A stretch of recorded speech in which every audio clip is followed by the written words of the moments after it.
মুসআব ইবনে উমাইরের নাম শুনেছেন? মুসআব ইবনে উমাইর এই সাহাবীর নাম শুনেছেন? ইনি একজন সাহাবী, যুবক বয়সের, আপনাদের মতো উদীয়মান তরুণ, 18 বছর, 17 বছর, 20 বছর বয়স হবে। আরবের সবচেয়ে ধনী পরিবারের সন্তান, আরবের সবচেয়ে ধনী পরিবারের সন্তান। উনি জানতে পারলেন যে মুহাম্মদ নামে একজন ব্যক্তি দ্বীনের দাওয়াত দিচ্ছে।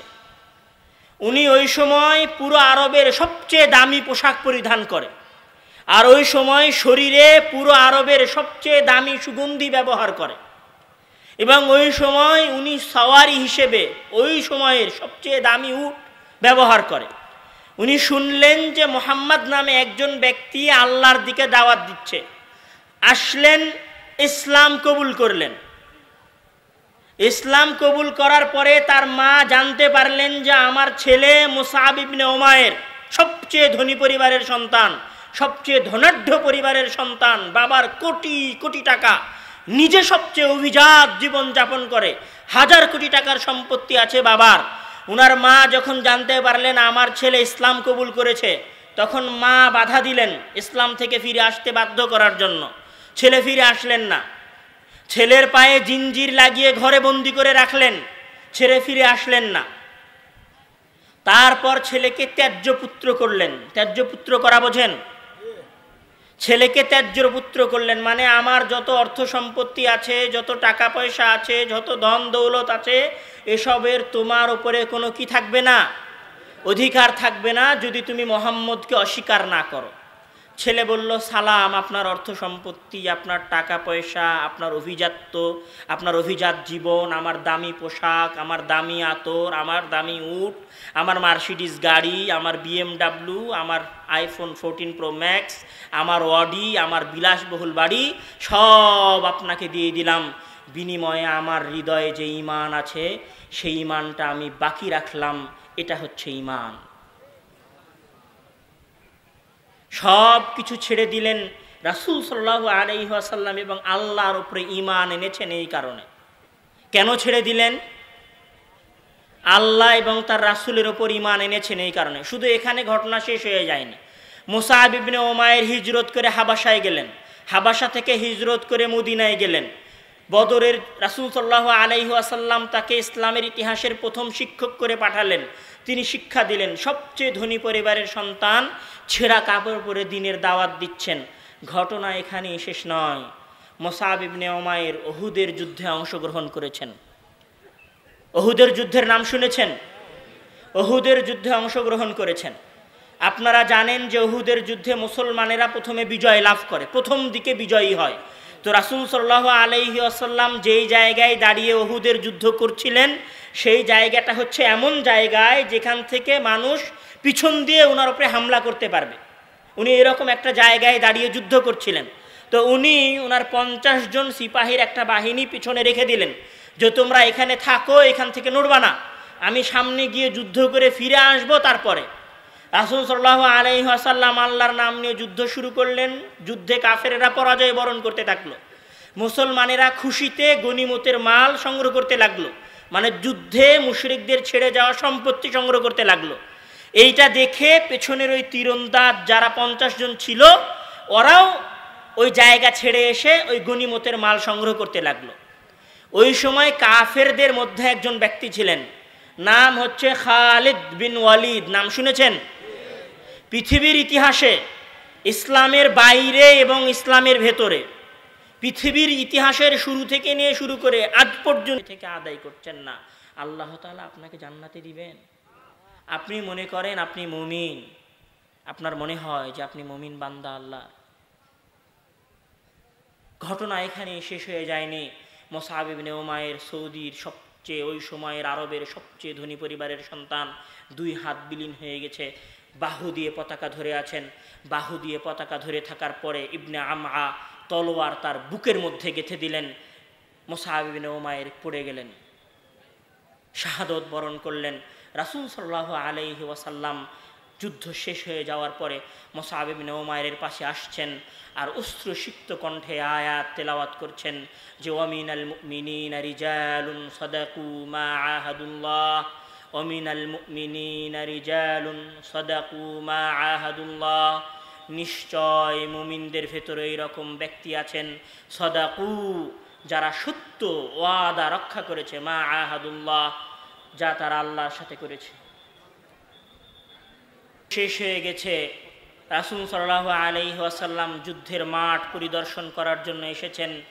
মুসআব ইবনে উমাইরের লাশ ওই আরবের মাটিতে ওই মরুভূমির উপরে পড়ে আছে। রাসূল সাল্লাল্লাহু আলাইহি ওয়াসাল্লাম মুসআব ইবনে উমাইরের লাশ দেখছেন আর তেলাওয়াত করছেন, ওয়ামিনাল মুমিনিনা রিজালুন সাদাকু মা আহাদুল্লাহ ফামিনহুম মান কাদা নাহবাহ ওয়া মিনহুম মান ইয়ানতাদির। রাসূল সাল্লাল্লাহু আলাইহি ওয়াসাল্লাম মুসআব ইবনে উমাইরের লাশ দেখছেন আর মুসআব ইবনে উমাইরকে উদ্দেশ্য করে আল্লাহ তাআলা আয়াত নাজিল করেছেন। কাকে উদ্দেশ্য করে আয়াত নাজিল করেছেন?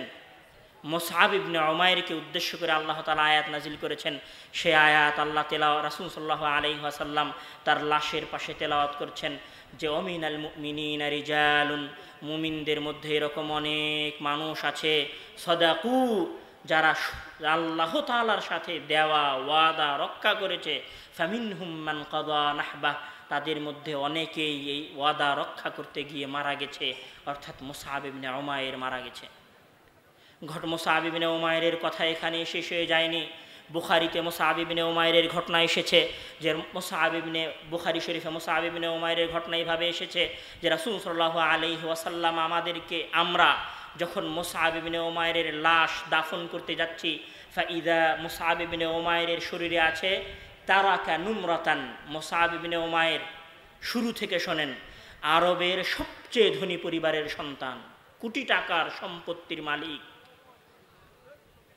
বাবার ধর্ম ত্যাগ করে এসে ইসলাম ধর্ম গ্রহণ করেছেন, যুদ্ধের ময়দানে শরীক হয়েছেন, নিজের 2 হাত বিলিয়ে দিয়েছেন, জান বিলিয়ে দিয়েছেন। তারাকা নুমরাতান, শুধুমাত্র একটা ছোট কাপড় ছেড়ে রেখে গেছেন। ফাইদা গাত্তাইনা বিহা ওয়াজহা বাদা ওয়াজহু বাদা রিজলু ওয়া ইদা গাত্তাইনা রিজলাহু বাদা ওয়াজহুহু। সাহাবী বলছে যে যখন আমরা মুসআব ইবনে উমাইরের এক ছোট কাপড় দিয়ে মুখ ঢেকে দিচ্ছি তো মুসআব ইবনে উমাইরের পা বের হয়ে যাচ্ছে। মুসআব ইবনে উমাইরকে এখন দাফন করা হবে, দাফন করার আগে মুসআব ইবনে উমাইরের মুখ ঢাকা হচ্ছে তো পা বের হয়ে যাচ্ছে, মুসআব ইবনে উমাইরের পা ঢাকা হচ্ছে তো মুসআব ইবনে উমাইরের মাথা বের হয়ে যাচ্ছে। আরবের সবচেয়ে ধনী পরিবারের সন্তান দাফন করার সময় একটা পুরনো কাপড় ছেড়ে রেখে যাননি। আরবের সবচেয়ে ধনী পরিবারের সন্তান, সবচেয়ে অভিজাত পরিবারের সন্তান সবচেয়ে দামি কাপড় ব্যবহার করে, সবচেয়ে দামি আতর ব্যবহার করে। যখন মারা গেছেন তখন দাফন করার সময় মাথা ঢাকলে পা বের হয়ে যায়, পা ঢাকলে মাথা বের হয়ে যায়। এটা হচ্ছে মুসআব ইবনে উমাইরের ঈমান। মুসআব ইবনে উমাইর এই ঈমানের বদৌলতে দুনিয়ার যা কিছু আছে সব কিছু মুসআব ইবনে উমাইর পরিত্যাগ করে দিয়েছেন। ওই ঈমানের মাঝে উনি যে সুখ পেয়েছেন সেই সুখ তার হাত কাটার কষ্টের চেয়ে বেশি ছিল। মুসআব ইবনে উমাইর ওই ঈমানের মাধ্যমে যে সুখ পেয়েছেন তার বাবার ওই কোটি টাকার সম্পত্তির চাইতে এই ঈমানের সুখ বেশি ছিল। মুসআব ইবনে উমাইর এই ঈমানের মাধ্যমে যে সুখ পেয়েছেন ওই বাবার দেওয়া সবচেয়ে দামি পোশাকের চাইতে এই ঈমানের সুখ বেশি ছিল। মুসআব ইবনে উমাইর যে ঈমান এনেছিলেন সেই ঈমান বাবার দেওয়া কোটি টাকার সুগন্ধির চাইতে বেশি ছিল।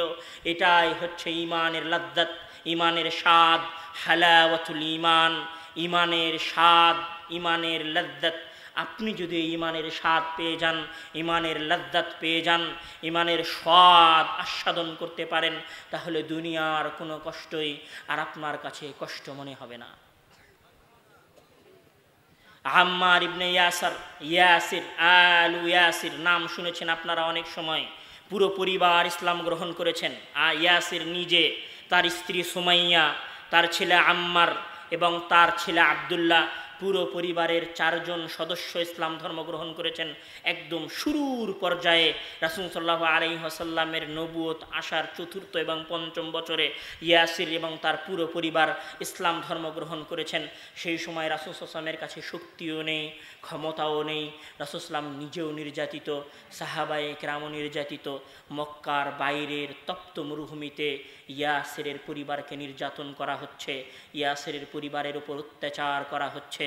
ইয়াসিরের পরিবারকে তপ্ত মরুভূমির উপরে ফেলে, বালুর উপরে ফেলে ইয়াসিরের পরিবারকে অত্যাচার করা হচ্ছে এবং বলা হচ্ছে, তুমি বলো যে আমি মুহাম্মদের দ্বীন পরিত্যাগ করলাম, আমি মুহাম্মদের উপরে যে ঈমান এনেছি সেই ঈমান আমি ছেড়ে দিলাম। ইয়াসিরের পরিবারের কেউ ঈমান ছেড়ে দেয়নি, ইয়াসির নিজে মারা গেছেন। আপনি চিন্তা করুন, একজন মানুষকে কতটুকু কষ্ট দিলে, কতটুকু অত্যাচার করলে, কতটুকু টর্চার করলে একজন মানুষ মৃত্যুবরণ করতে পারে। একজন মানুষ সাধারণ কষ্টে মারা যায়। আমি যদি এখানে আপনাকে পিটাই, 2-4টা পিটানিতে আপনি মারা যাবেন, 10-12টা পিটানিতে আপনি মারা যাবেন। আপনাকে শাস্তি দিয়ে মারতে হলে কতটুকু শাস্তি দেওয়া দরকার? আপনি শুধু এটা চিন্তা করেন যে আমি যদি আপনাকে শাস্তি দিয়ে মারতে চাই, মেরে ফেলতে চাই, তাহলে আপনাকে কতটুকু শাস্তি দিয়ে মেরে ফেলা দরকার। শাস্তির কষ্টে ইয়াসির মারা গেছেন, শাস্তির কষ্টে ইয়াসির মারা গেছেন। ওই দীর্ঘ সময়ের শাস্তি, ওই 3 দিন 4 দিন 5 দিন 1 সপ্তাহের শাস্তি, ওই কষ্ট, ওই তপ্ত রোদ আর ওই মরুভূমির কষ্ট ইয়াসিরের কাছে ঈমানের স্বাদের চেয়ে বেশি ছিল না। ইয়াসিরের যে কষ্ট ছিল, ওই কষ্টের চাইতে ইয়াসিরের স্বাদ, ঈমানের হালাওয়া, ঈমানের মিষ্টি বেশি ছিল। ইয়াসিরের স্ত্রী সুমাইয়া 2 পা বেঁধে দেওয়া হয়েছে, গুপ্তাঙ্গে বর্ষা দিয়ে আঘাত করে হত্যা করা হয়েছে। কিসের জন্য? শুধুমাত্র ঈমান থেকে ফিরে আসার জন্য। ঈমান থেকে তারা ফিরে এসেছিলেন, পুনরায় কাফের হয়েছিলেন, পুনরায় মুশরিক হয়েছিলেন। একজন মহিলার গুপ্তাঙ্গে আঘাত করে মেরে ফেলাটা কতটুকু কষ্টকর হতে পারে আপনি কল্পনা করতে পারেন? এত কষ্ট সহ্য করার পরেও ইয়াসির এবং ইয়াসিরের ছেলে আব্দুল্লাহ, ছেলে, বাবা, মা, 3 জন কষ্ট সহ্য করে মারা গেলেন।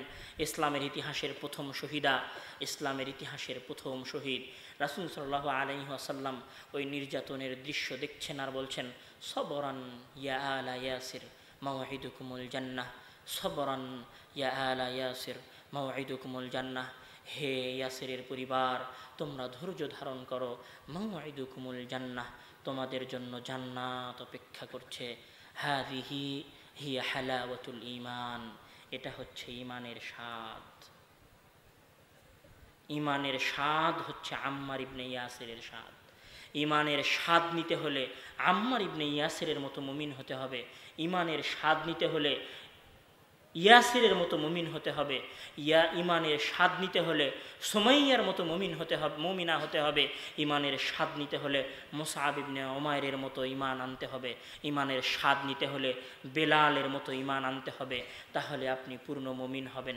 যেই দিন আপনার কাছে আপনার দুনিয়ার কষ্টের চাইতে, যেই দিন আপনার কাছে আপনার দুনিয়ার লাভের চাইতে, যেই দিন আপনার কাছে আপনার দুনিয়ার ব্যবসার প্রফিটের চাইতে আপনার কাছে আপনার আখিরাতের বেশি মূল্য হবে, আপনার ঈমানের বেশি মূল্য হবে, রাসূলের হুকুম মানার বেশি মূল্য হবে, সেই দিন আপনি প্রকৃত মুমিন এবং সেই দিন আপনি ঈমানের স্বাদ আস্বাদন করতে পারবেন, সেই দিন আপনি ঈমানের স্বাদ অনুভব করতে পারবেন। মহান আল্লাহ তাআলা আমাদের প্রত্যেককেই সুখ লাভ করার জন্য, প্রশান্তি লাভ করার জন্য প্রকৃত মুমিন হওয়ার তৌফিক দান করুক, আমিন। এই দোয়া, এই দাবি মহান আল্লাহ তাআলার দরবারে রেখে আমি আমার সংক্ষিপ্ত আলোচনা শেষ করছি। ওয়া আখিরু দাওয়ানা আনিল হামদুলিল্লাহি রাব্বিল আলামিন। আসসালামু আলাইকুম ওয়া রাহমাতুল্লাহি ওয়া বারাকাতুহু।